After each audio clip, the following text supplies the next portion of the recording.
guys, it's Wednesday and it's 3:41. Ayan, so kapaligo ko lang. And pag-a-apply tayo nito, Ashley Shine Niacinamide Pure Serum na binigay sa akin ni Ashley Shine. Ayan, so mag-a-apply tayo. This is actually my third day of application. And ngayon lang ako nakapag-video. Consistency niya, ayan, watery siya.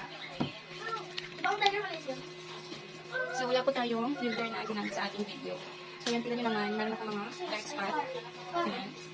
So ito yung ating siko. Gusto ko to kasi grabe yung hydration at moisturization sa ating skin. Hindi ko na kailangan mag-lotion. And titignan natin kung effective na ba ito as lightening and brightening. Ayan, very lightweight. After ko siya apply sa skin, na-absorb agad siya ng aking skin. Ayan, so yan yung aking skin. Ayan.